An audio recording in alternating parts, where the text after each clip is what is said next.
Progress in recording is being made as we speak. Fabulous. Here we are, Wednesday. It's been a beautiful sunny day. Kind of caught the sun. I haven't. My face always looks this red in this light. It has to be said. I've noticed that over these. Sometimes it's just my nose. Sometimes just my nose goes bright red. Today it's just my face.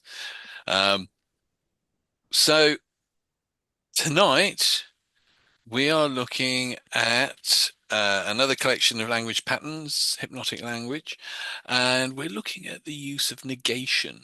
Negation is a wonderful approach to how we use our language to help influence and help people change patterns and habits and ourselves. Um, that takes advantage of what you could say is a sneaky flaw in the mind's armor. So, negation is a subtle linguistic tool that bypasses the conscious mind's defenses by drawing attention to the very thing it's meant to push away. The classic of that is don't think of a purple elephant.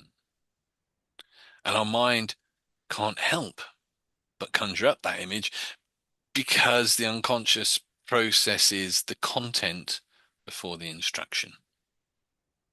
So, to not think of the purple elephant, you've got to think of the purple elephant to know what you're not thinking of. It's got no choice. It must imagine the purple elephant in order to follow the command. So in hypnosis, this quirk becomes an opportunity. We can guide someone's focus indirectly, drawing attention where we want it under the guise of avoiding it. You don't have to relax just yet. It's just a wonderfully classic example. It removes resistance by making relaxation optional, while at the same time planting the seed of relaxation in the listener's mind. And this sneaky flaw in the mind's armor is, well, it's less a flaw and more a kind of like an elegant loophole. One the unconscious mind quietly walks through whilst the conscious mind is still distracted by the general surface logic. Negation gives permission without force, invites change without pressure, and creates a sense of inner movement disguised as choice. In change work, in hypnotic language, when we're applying it to help people make shifts and changes, it becomes just a gentle nudge, a softening of the internal objections that often arise with direct suggestions. So going back to that classic, you know, if I turn around to you and say, right, relax now, you might go, well, I've had a bad day. I've been very stressed today. I can't do that right now. It's all objections. There's all things going, why I can't. If I say, you don't have to relax just yet, you've got to think about relaxing first, even before you make the choice. And if your unconscious mind starts thinking about relaxing and everything that goes into relaxing to avoid doing it just yet, you're actually going to start doing it. I love negation. Um, so it is that gentle nudge. And rather than commanding the mind to do something, it allows the mind to entertain possibilities that if you were more direct, it might resist, simply by pointing out what not to do. And so you don't have to understand everything straight away tonight. And there's absolutely no pressure to get anything right on the first go. In fact, it might even be a little more useful if you don't try too hard, because sometimes when you stop trying to be clever, that's exactly when your cleverness sneaks out to play. You don't have to remember every pattern or worry about using them perfectly, because your unconscious is already paying attention in ways you might not be consciously aware of. And it's not even important that you feel confident just yet. You don't need to believe in your skill to begin using it, and you don't need to sound like a hypnotist to become one. As strange as it seems, the more you let go of needing to do it right, the more naturally right it begins to feel. There's no rule that says you must know what you're doing in order to begin to doing it well. You don't even need to try to impress anyone, including yourself. And isn't it funny how confidence tends to creep up when you're not looking for it, sneaking into the tone of your voice, the ease in your shoulders, the quiet sense that something's shifting. So there's really nothing you need to do right now except relax into the learning, enjoy the not knowing, and let your mind absorb whatever it finds useful, even if you don't know what that is yet.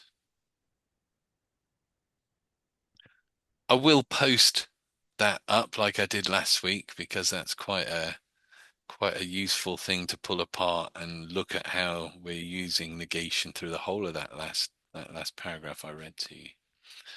And when you listen back to it, be aware of where your mind goes when you're following that. You know, does it kind of almost feel like it drifts off, like you're not quite taking it in? Does your conscious mind go elsewhere? So anyway, negation. Let's look at some of the phrases we can use with negation for you to start practicing, and we'll do a block of 4 like we did last time, and then we'll do a block of 3. So first one, if you've got a pen and paper and you're writing it down, wonderful. And this could be used in many different ways. You can use it for relaxation. You can use it for meditation. In fact, I'm sure if you went back through some of my meditates, you'd find me saying something similar. Or you could use it to help somebody feel happier about something, to find a solution to something. So the phrase is, you really shouldn't. So you might say something like, well, you really shouldn't go into hypnosis quickly. Or you really shouldn't go into a trance all that quickly. Feel free to take your time. Or you might say, you really shouldn't start to feel better about this. Or you really shouldn't begin to know what you're going to do next until you're ready now. So you really shouldn't. You really shouldn't. Remember that there's no negation in primary experience. So if you really shouldn't think of a red cat, what do you start to think of first? You really shouldn't.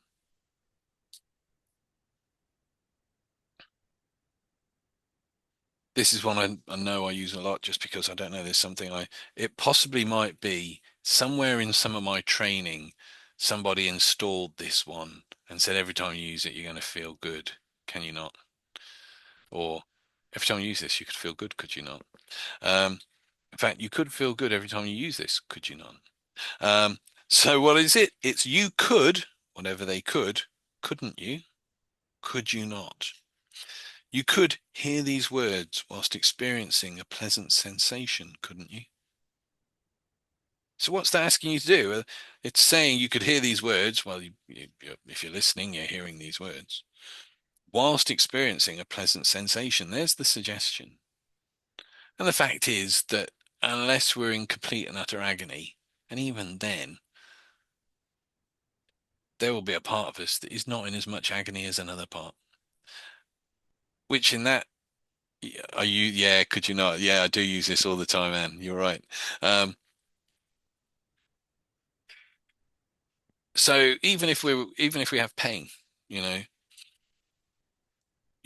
you could feel less pain whilst you're aware of that other pain, could you not?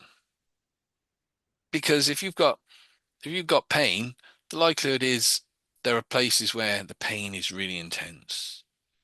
But there's also going to be somewhere where it doesn't hurt as much. And if you can focus somebody's mind from that place where it's hurting a lot to a place where it hurts less or doesn't even hurt, then you've done them a favor. So you're feeling that pain, but you could become aware of somewhere that hurts less or where there's no pain, could you not? Instantly, you're instructing the unconscious mind to start focusing on finding somewhere that isn't hurting as much and to pay attention to that. The knock-on effect of that is that person starts focusing on what hurts less or what doesn't hurt. And you could take that experience and deepen it. Well, you wouldn't want to say that if somebody's hurting something. No one wants to deepen an experience of pain. So let's imagine we're talking about pleasant sensations again. So you could hear these words whilst experiencing a pleasant sensation, could you not? And you could take that experience and deepen it some more, could you not? So you could relate this to meditation. So you could hear these words and begin to enter into meditation, can you not? And you could take that experience now and deepen it more, could you not? Now you could allow your mind to drift, couldn't you? So you find yourself going into meditation automatically. May you not? Because you could let your unconscious mind guide you effortlessly into that state. So yeah, like Anne said, I do use that one a lot. You could, couldn't you? Could you not? Um, yeah, it's become habitual. I find myself saying at times when I don't even realize I'm saying it. So I don't know if you can. I don't know if you can feel better now. What am I doing there? I'm inviting your unconscious mind to explore whether it can feel better now. I'm giving it also a direct suggestion, feel better now. I don't know if you can feel better now. I don't know if you can relax now. I don't know if you can remember the last time you're in a deep and pleasant trance. And I don't know if you can take a deep breath in and re-experience it again as you breathe out. I don't know if you can continue to deepen the feelings of relaxation because I really don't know if you can experience the trance deepening all by itself. And I don't know if you could relax some more, could you not? So I don't know if you can. Or variation on this I know that I do is I don't know if you'll experience that. And now we're going into the double bind, so we're combining the two.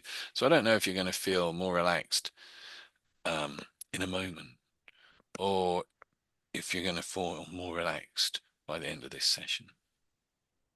But whenever you feel more relaxed, so now we're into the presuppositions that we did last week, I know you can feel good. Another presupposition, direct suggestion, feel good. So these start, once you start building up a collection of these, you start naturally just finding yourself, one, gravitating to those phrases that kind of work best for you, that you like, that you go, oh yeah, that's more me. But you also notice when you're using them and you can start just combining them. And the idea is not that you sound like you're reciting a script or whatever, but it just becomes a part of how you naturally speak. And you may think, oh, I quite like that way of speaking. Is there an elegance to it or an eloquence to it? So you might choose to speak that way all the time. Or it may be like you almost have a switch where in certain situations you go, right, time to switch on the language. Pitching. And then you start using it then, maybe if a friend needs some help or, you know, you're trying to talk that salesperson down on the price on a new TV. I'm not saying that's ethical. I'm just saying you can do that with this.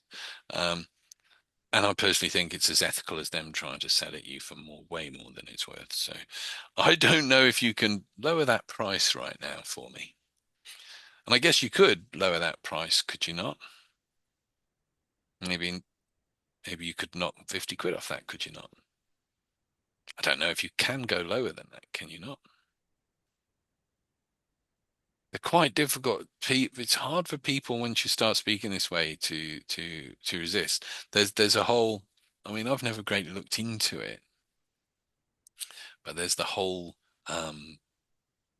persuasion thing, which is where you're using basically the same techniques, but it's about getting what you want out of situations or talking that person down on price on something or getting someone to do something for you or talking somebody into that first date or getting the landlord to give you a free pint at the pub.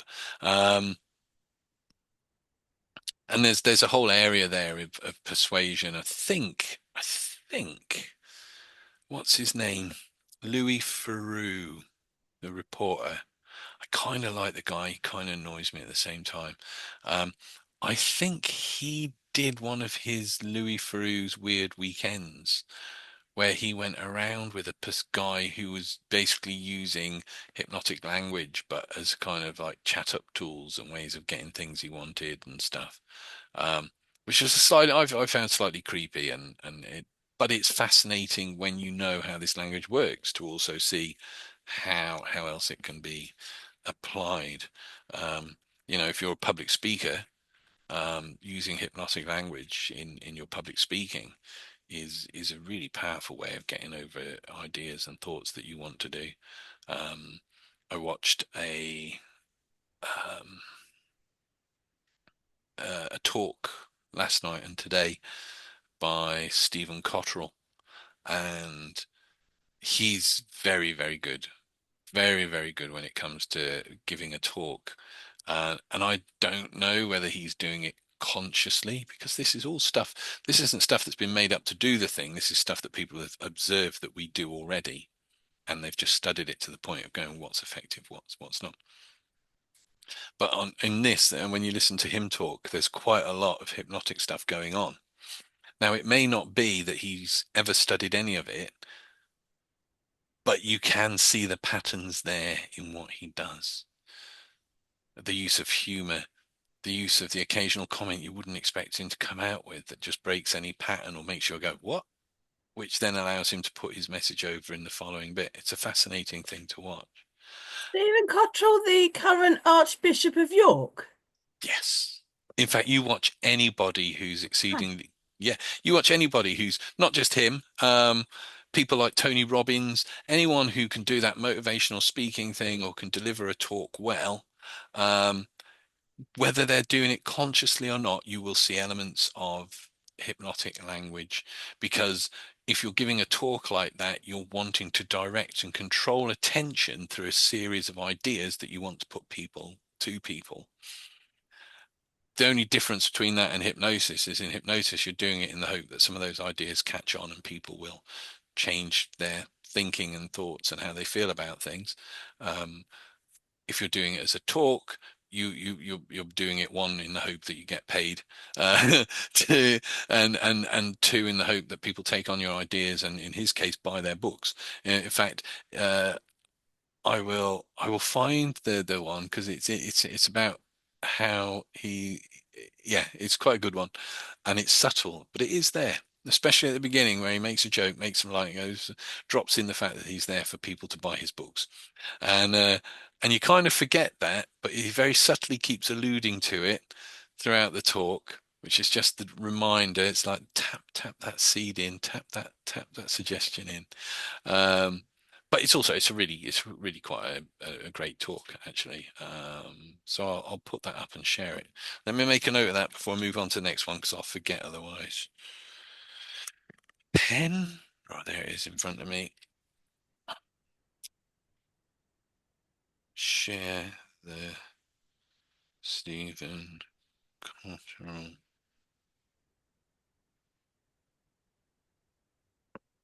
Cool. Yeah, I'll post that up, the link to that in our Facebook group after, and it's about, if you don't bother with the questions bit at the end, it's about 40 minutes long. But he's just a very good public speaker. It's quite an interesting talk, but you will see some of these, and if you think about directing and holding attention, he's very, very good at it. Um, and we haven't done nested loops yet, but the use of story and storytelling to hold attention and direct attention, he's very good at that too. So, final one for the first four. There's no need to until. So there's no need to go into trance until your eyes close naturally. Variation on that. I don't want you to go into trance until you close your eyes now, which gives the impression that there's a choice and that there's time. But actually, I'm telling you to close your eyes now. So there is none. So there's no need for you to go into a trance until your eyes close naturally. And there's no need for those eyes to close until you've taken a deep breath in and let it go. Now, there's no need for you to let go completely until you realize that it's safe for you to do so right now. So there's no need for you to, the suggestion, the thing we actually want them to explore until you do this. So there's no need to do X until you do Y. So there's no need for you to know that you can just do this until you've finished jotting down notes.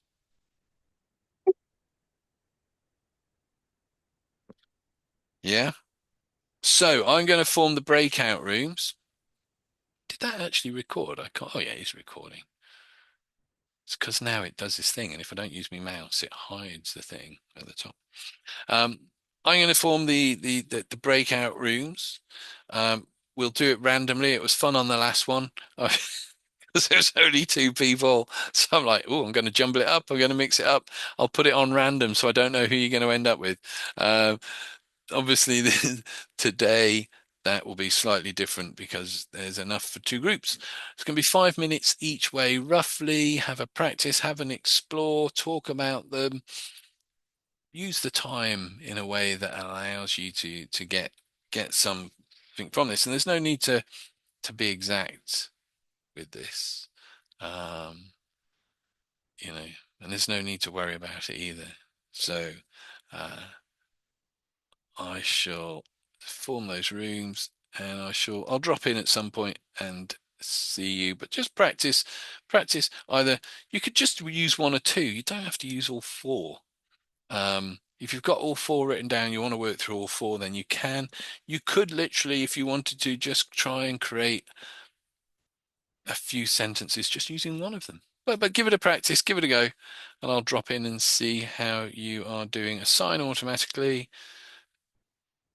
There we go. See you on the other side. Oh, I pressed that too soon. But there you go. It's doing it.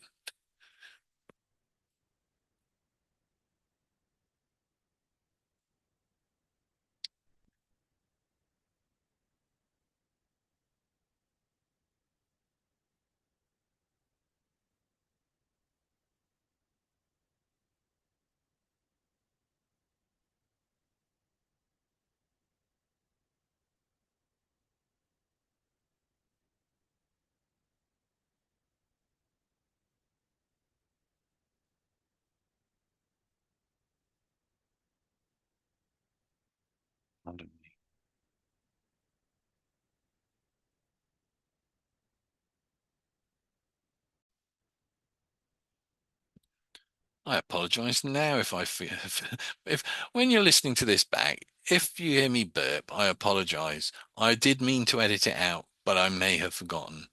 Um, so I'm apologizing now. I did wasn't recording. Fabulous. So let's plow quickly through the next three. They're all a bit similar. They're all a bit similar, won't they? You don't have to. You don't have to relax deeply in order to go into trance. You don't have to feel good after I finish this next sentence. And you certainly don't have to smile after I finish this one.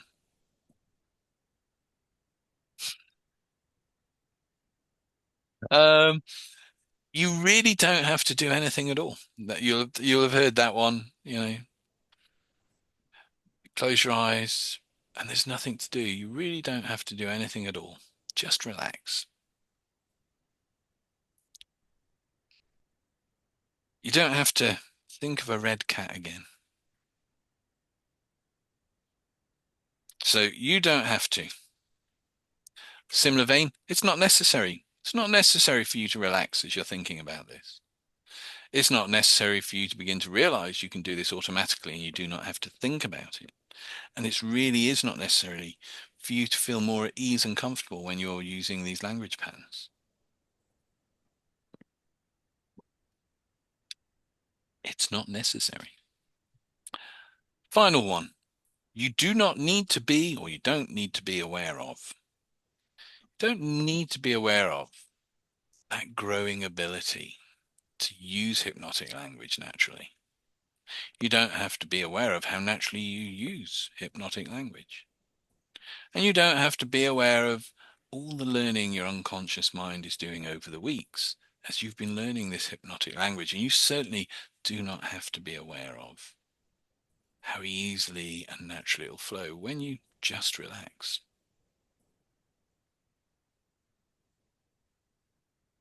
There we go. So I'm going to set up the breakout rooms again. We'll go through those. I'm going to do a lucky dip on it. So Hang on a re minute. Sorry, can you just repeat them? Check I've written yeah, them down yeah. correctly. So I can't remember what order they were. You don't have to. Yeah. It's not necessary. You really don't need to be aware of. Oh, I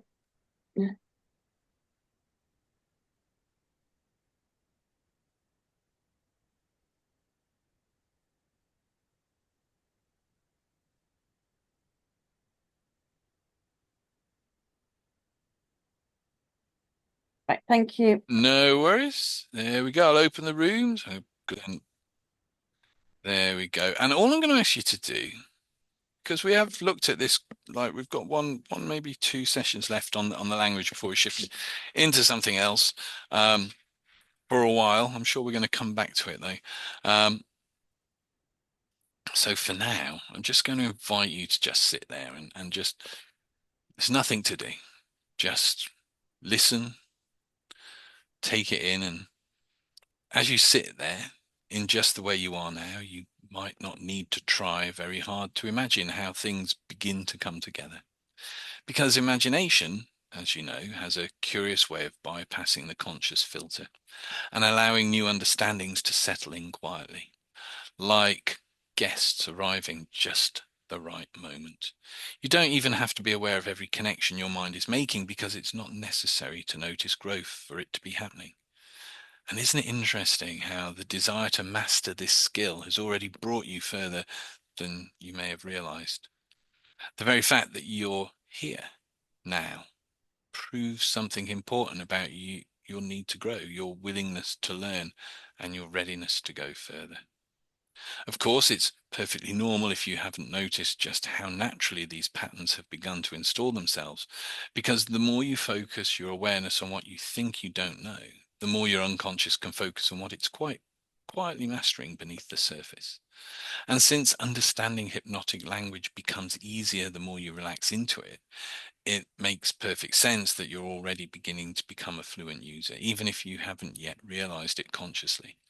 After all, it only stands to reason that if someone has spent weeks exploring hypnotic patterns, playing with language, listening deeply, and experimenting freely, they must already be starting to embody those patterns in their everyday communication. That's just how learning works, is it not? And the more you let your mind link one pattern to the next without needing to get it all right, the more fluent, flexible, and playful your language becomes. It's a bit like learning to dance with words. At first, you're counting the steps, and then somehow you're just moving naturally, instinctively, effortlessly. And just like with any powerful skill, you do not have to force this. You only need to assume that your mind knows what it's doing because it does. You've already laid the foundations and the rest builds itself. In fact, it would be hard not to find yourself using these patterns more easily now. The desire to improve is there. The groundwork has been done and all the pieces are already falling into place. So you don't need to do anything except allow the patterns to deepen. Let them become part of you. Because even if you're not actively thinking about them, you might just find they start thinking through you.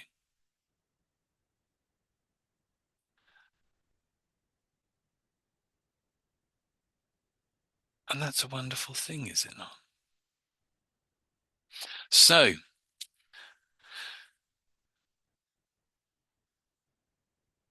yeah, just back here, ready. Any question? What I'm going to say, I've whilst we are doing the thing in between on the what's it, I jumped onto YouTube. Who's just disappeared? Ah, Susan. I've jumped into the YouTube thing and I've pasted in our Facebook group two videos. One is Stephen Cottrell video, which I said keep an eye out. You'll notice the patterns. You'll notice certain ways things appear that you go, oh God, that is. You might even go, is that? And if you find yourself going, is that? hypnotic language, the likelihood is it is. Um, Not like I say, not that he's doing it because he's secretly trying to control the masses. It's literally a very effective way of communicating ideas and getting people to explore them.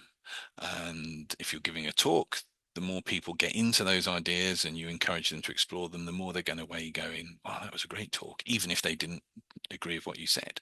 Um, I've also posted one up, which I know I've shared in the past, but I've posted up again because it's entertaining to watch. It's a longer clip. It's oh no, it's about the same length actually. It's coming up to about an hour. Um, Sit down with a brew with it, pad and paper maybe, and it's Richard Bandler's In the Class of a Master, where he's teaching rapid hypnotic induction. One in itself is great fun.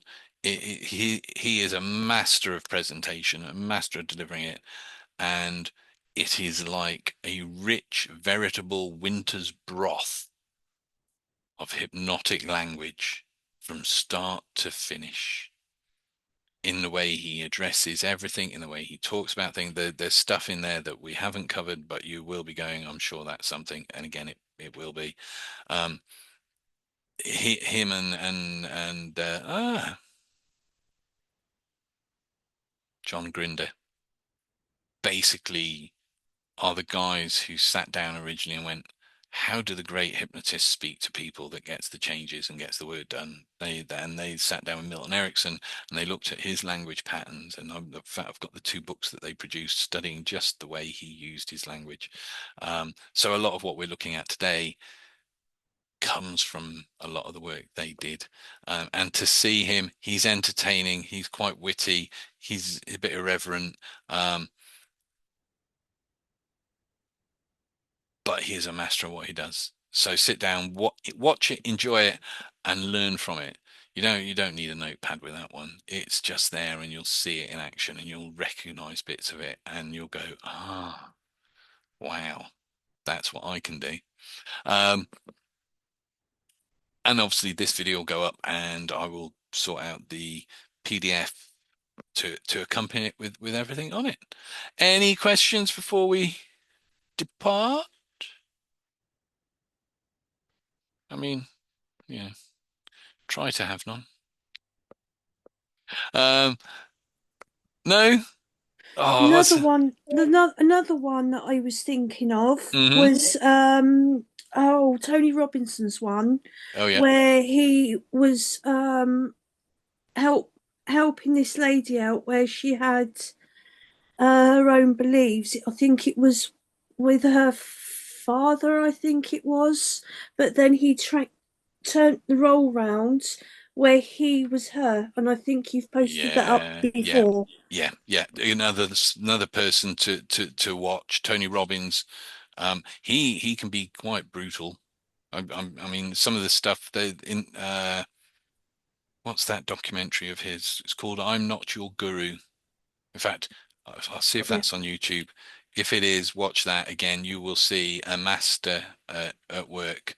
Um, Sometimes it's uncomfortable because, his thing there is not to be that person's friend. It's to get them to the place they want to get and have them have the change breakthrough that they need. So yeah, because he was sometimes, another one that helped me get where I am today. yeah, yeah, and he's. Let me see if it's on. I don't know if it. I am not your guru. Oh, it might be.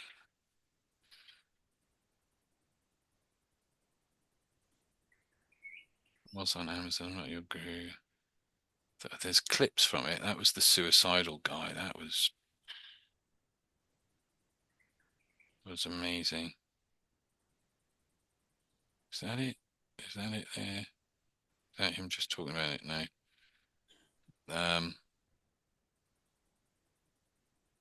no, I'll have to fish around for that one, see if I can find a copy of it somewhere.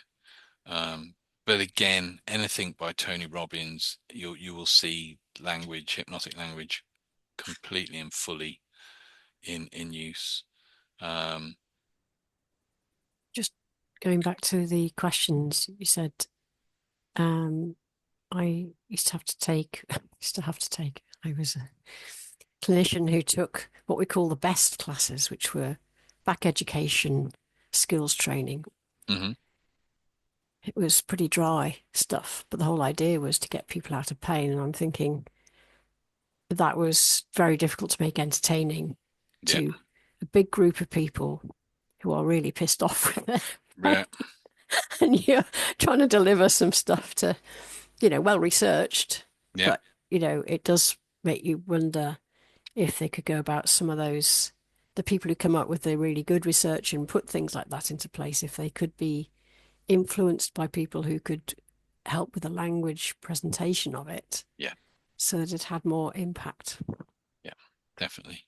Mm. Because there's some amazing, I mean, there's some amazing pain demonstration stuff on YouTube as well, Mm. which is the other place if you really want to watch it, to just see kind of hypnotic stuff in progress. And it's great to kind of go, what is that process going on? Is in fact, as we're on a posting up, let me look for it whilst I'm here. It's ridiculous. I know in healing. That's is that the one? It's so stupid. Um,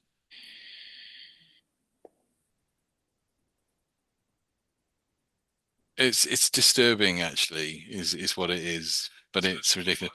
This is only a short clip of it. Um, it's Benny Hinn. I don't know. Sally might have heard of Benny Hinn. There we go. I'll put that one up. Benny Hinn. I don't think he does now. I think there was some sort of scandal. There usually is. Um, there you go. That's in the group as well. Um, Benny Hinn was one of these mega church preachers in America, and there's a clip from the first time I saw it, and they're bringing people on stage to be healed, and he's just getting his jacket off, and he's wafting them with his jacket, and he's hitting them with the jacket, and the whole thing, the whole thing from start to finish, you can literally textbook hypnotic process with. And to the point where they're hitting with the coats and they're going down thing. Um, but again, it's anyone that can stand up there and really deliver, and whether it's public speak or preach, technically the same discipline in some ways. If you strip out the subject matter, you will see elements of hypnotic language. I've dropped the Benny Hinn clip into the Facebook group just because it's ridiculous. Uh, but hey, you two now have the ability to use your language in such a way, should you ever choose to. I get so cross about so-called Christians like conning people into believing that they've had some powerful experience with God and stuff, because what they're actually doing is using hypnotism techniques. Yeah, and someone like Benny Hinn is a master of it, the whole thing. And yeah, when people are in that room with 10,000 people and they're all pumped, raved up by the music and everything, they really are having an experience. Well, yeah, but But but whether it's the experience they're being sold is definitely it's up for debate in it. Um, but yeah, it's still worth watching though. It's a weird one, um, but still worth. But I agree. I remember seeing. I don't know if I've shared this before. When I was 19, 20, I was working in a spiritual New Agey type shop in Wellington in Telford, and Destiny's Gate. The name says it all. And but it was nice, and you got to meet some really interesting people and some, quite frankly, bizarre people.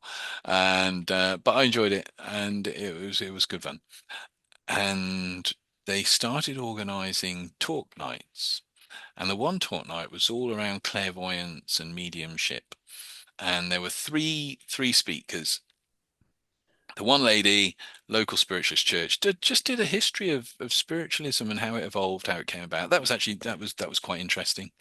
Then we had a break. The next lady did flower reading,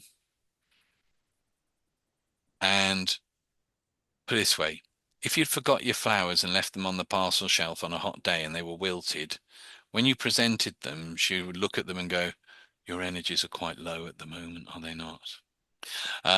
Or if you had a bright rose that you'd just pinched out of somebody's garden that looked radiant and splendid, oh, life's really full at the moment. It was really bad cold reading. If your flower looked dead, it was like, oh, your health's not been too good, has it? And it was bad. It was bad. But then this young guy came up. He did an amazing, I'm going to say set. He came on, he was like, "You point to this girl, your brother, there's some stuff going on. I'm not going to say what it is, but you know what it is, and blah, blah, blah, blah." And, and, and he was on the dot. There wasn't a single person that he picked up on. And he, rather than throwing it out and fishing like they do, he was just, "You, this is for you." And he was telling these people stuff, and they were like, "That's ridiculous." How? But afterwards, he was chatting to people, and this young lad came up. He was a bit edgy, and he came up to I still remember it. And he came up to this guy and he goes, "Oh, is there any chance? Do you do a course? Do you any training?" He said, "Because I think I have some sort of spiritual thing going on," and blah blah blah. And he just held his hand there in front of him. So if imagine I'm the lad and my hand's the medium's hand, he just held it there. And he said, "I don't know. Can you feel that now?" Artfully vague. Feel what? I'll tell you what. The lad goes, "It's like an energy, it's like a tingling." This kid was obviously nervous about speaking to this guy. So, yeah, he was feeling something. He was feeling that fluttering butterflies, tingly energy thing that we get when we're a bit nervous about speaking to someone if we're a bit in awe of them. It's like, can you feel that? You can. Yeah, that's okay. So, as you're noticing that now, you can just begin to relax. Well, I mean, we've pretty well used that in the last few weeks. Um, and it carried on like, and it was like this. And he said, "Yeah, you get in touch." He said, "I've got some training coming up. You can sign up to it. It's not the cheapest, but." And all he'd done was go on the fact that he knew this guy would be feeling a bit anxious, looked a bit nervous, and so are you aware of that? If the guy had gone, "Yeah, my leg hurts," he'd go, "Yeah, that'll be it." Um, so that's using hypnotic language in a way that sells somebody your next training package. Um, it's it's a tool, and it's a powerful tool, and it's one that comes with responsibility, um, how we use it. I wouldn't have even started sharing it as in depth as I have done if I thought anyone was going to go megalomaniac and try and take over the world with it. So it's all good. But yeah, it could be used as you could equally have done that same thing. You can feel that, yeah, as you're relaxing and calming now. I don't know whether it's today or later on in the week when you begin to realize that there are certain choices and decisions that have been holding you back. But as you begin to realize what they are, you can really start to shape your life in a positive way for yourself. Can you not? As you're feeling that. Same situation, but what a different thing. One way is selling somebody a course so you can make money. The other is taking somebody's slightly nervousness in approaching you and turn it into a positive that means they can have a good week realizing some stuff about themselves that allows them to move forward in life. Yeah, it's a thing. It's a thing. Oh, I'm still recording.